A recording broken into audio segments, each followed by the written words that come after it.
from the actual hijacks.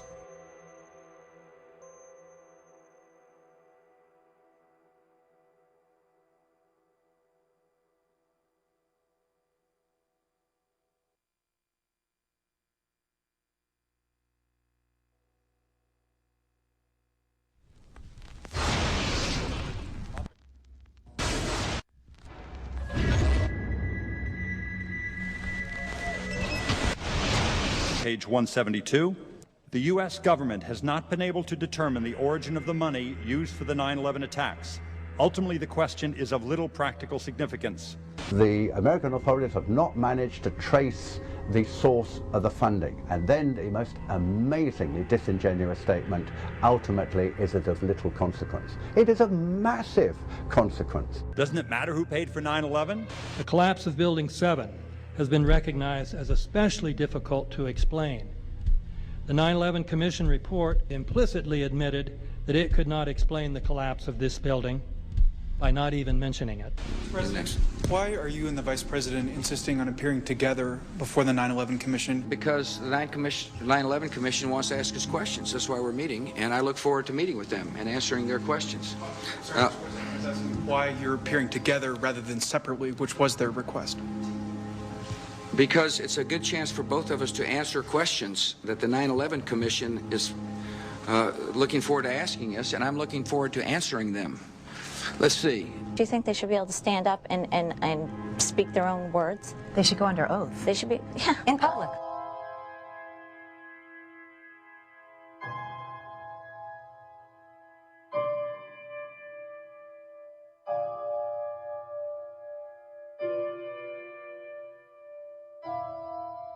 Don't you think that the families deserve to have a transcript or to be able to see what you Adam, said? you asked me that question yesterday. I got the same answer, yeah. The final report was a unanimous report. That means that if there was a single commissioner who had any objection about anything, that fact would be dropped from the report.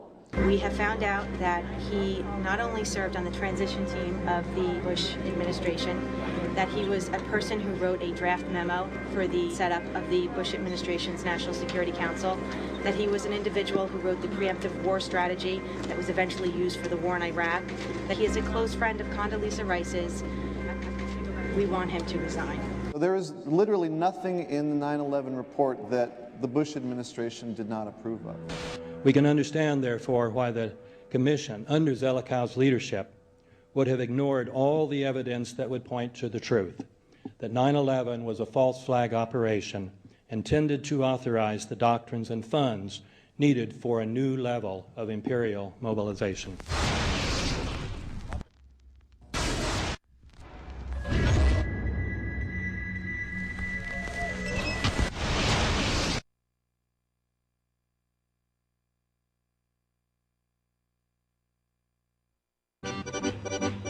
Armed with knives, armed with chemical, biological, nuclear weapons. Fanatics, terrorists, September 11th. September 11th, killers, September 11th, terrorists. Terrorists of Al-Qaeda, terrorists, nuclear weapons, terrorists. 9/11, terror, terrorist, evil. September 11th, September 11th. The terrorists, war and danger. September 11th, terrorism, global terrorism, terrorism, terrorists. Terrorists, terrorists, terrorists, terrorists, the terror. Terrorists, terrorist, terrorism. September 11th, global terrorism, terrorists. Terrorism. September 11th, world terrorism, terrorism. September 11th, global terrorism. September the 11th, terror. Weapons of mass destruction. September the 11th, terrorists. The evil terrorists, no.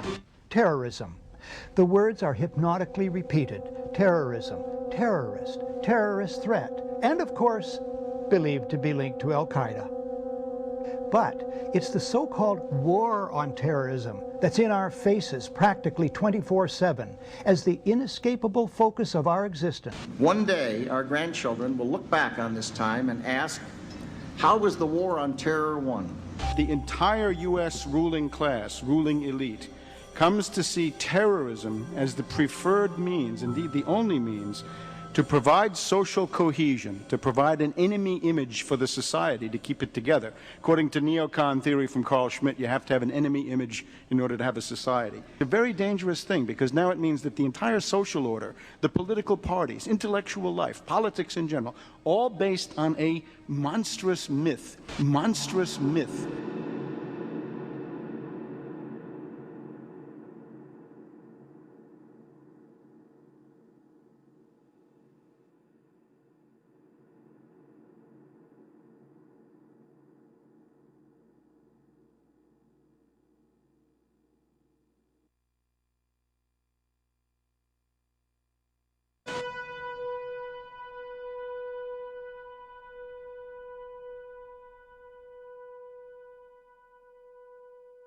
Look, the CIA has done in this country, what they've done to us is unbelievable. Look at the terrorist acts that have occurred. The CIA behind most, if not all of them. We had the Marine Barracks. We had our embassy in Kenya. We had Pan Am 103. We had the USS Cole. We had Oklahoma City. We had the World Trade Center in 1993. That helped the terrorists blow up the World Trade Center the first time. They built the bomb. They got the driver's license. The informant, the FBI informant, a fellow named Salam, a 43-year-old former Egyptian army officer, he was given the assignment to put the bomb together. And he went to his supervisor, his FBI supervisor, and said, we're going to put a dummy bomb in here, right? And the FBI supervisor said, no, we're going to put a real bomb. The FBI actually carried out the attack on the World Trade Center in 1993. They actually hired Ahmad Salam and paid him $1 million and gave him real explosives, a detonator, and told him to build a bomb and to give it to the foolish people that he was controlling to allow them to attack the World Trade Center complex. Unfortunately for them, there were only 6 people killed, not enough to pass the legislation. So what happened is 2 years later, April 19, 1995, down comes Oklahoma City Murrah building, 168 people killed.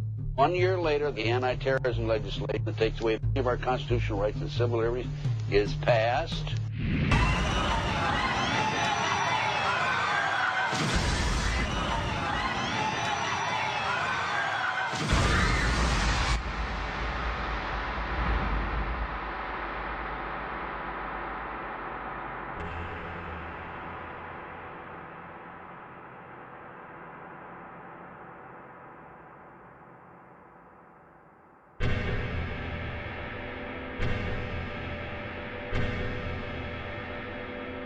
Because at 9:30 this morning, we were actually running an exercise for over a company of 1,000 people in London, based on simultaneous bombs going off precisely at the railway stations that happened this morning.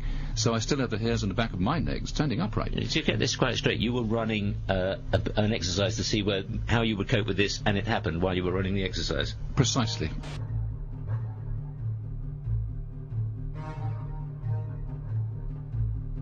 Supposed to believe is some kind of coincidence, there was also an anti-terrorist drill going on 7/7. And again, just like 9/11, they were talking about attacks on the same targets, the same kind of tube stations, and exactly the same time as the actual attack happened, providing some kind of cover for what must be operations orchestrated in some way by the state.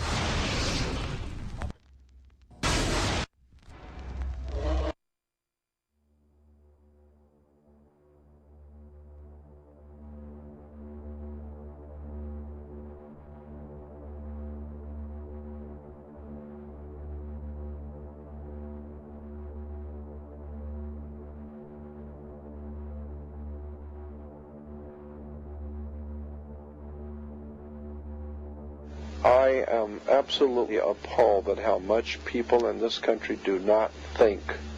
We are given to understand that an Arabic guy out there up in the mountains financed the most elaborate attack on this country. Do you think some people in a cave, were able to have NORAD stand down? Do you think that people in a cave were able to have all of this happen?